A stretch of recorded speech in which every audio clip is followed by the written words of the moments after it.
Drama জনরাগুলো, romantic genre, good feel, ওইটাতে আসলে সাকিব খানের আসা উচিত। অ্যাকশন এমন একটা জিনিস আপনার রিপিটেডলি দেখতে দেখতে একটা টাইম আপনার বোর লাগবে। যে জোবানের যেটা ছিল আশিকি নিয়ে, শুরুতে খুব ট্রোল, বাট নাটক দেখে অনেকে প্রশংসা করছে। এই স্ট্র্যাটেজিটা কেমন লাগছে? আমার কাছে মনে হয় যে আসলে এটা স্ট্র্যাটেজি ছিল।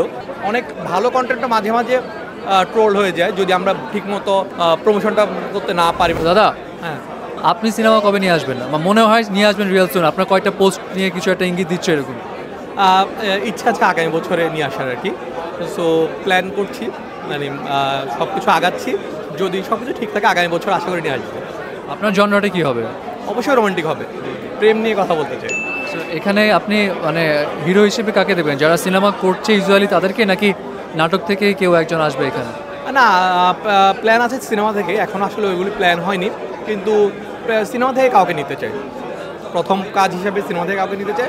আর যারা নাটকে আছে ওদেরকে সাথে তো অবশ্যই কাজ হবে। সবাই একসাথে গ্রো করা উচিত আর কি। দাদা, আমি একটা কোয়েশ্চেন করি, আমি জানি না আপনি আনসার দিবেন কি দিবেন না। নাটকে তো এখন একটা জিনিস হয়ে গেছে, সোশ্যাল মিডিয়াতে সবাই বলছে আর কি, রকস্টার জনরা, ইউনো, এখন অনেকেই রকস্টার হচ্ছে আর কি। তো এটা নিয়ে আপনার কি অপিনিয়ন? আপনিও কি আনবেন নাকি রকস্টার কাউকে? রকস্টার আসলে এখন আমার প্ল্যান নেই আর কি, ওই ধরনের গল্প মাথায় আসেনি। মাথায় আসলে অবশ্যই করবো। যে জোবানের যেটা ছিল আশিকি নিয়ে, শুরুতে খুব ট্রোল, বাট নাটক দেখে অনেকে প্রশংসা করছে। সো আপনার কাছে যে স্ট্র্যাটেজিটা, এটাকে মার্কেটিং যে স্ট্র্যাটেজি, এই স্ট্র্যাটেজিটা কেমন লাগছে? আমার কাছে মনে হয় যে আসলে এটা স্ট্র্যাটেজি ছিল।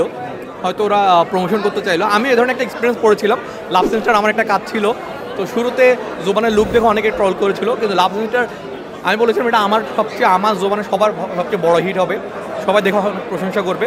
সো সেটা অনেক প্রশংসা পেয়েছিলাম আফটার রিলিজ। সো আমার মনে হয় কি একটা জিনিস, কিছু জিনিস আমাদের দর্শকের দিক থেকে একটু ধৈর্য ধরা উচিত কন্টেন্টের জন্য, আর নির্মাতাদের দিক থেকেও কিছু জিনিস বোঝা উচিত। আসলে কীভাবে আসলে আমরা প্রমোশনটা কীভাবে করবো ওইটা একটু বোঝা উচিত। দুই দিক থেকে আসলে আমরা যদি একটু বুঝি আরও বেটার রেসপন্স আসে।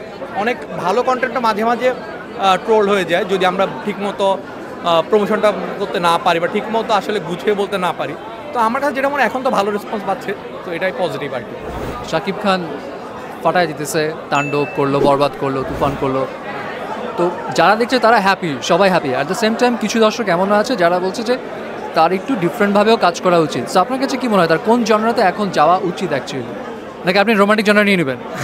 না, রোমান্টিক জনরা আসলে রোমান্টিক জনরা অনেক স্ট্রং একটা জনরা, ফ্যামিলি অডিয়েন্সের জনরা।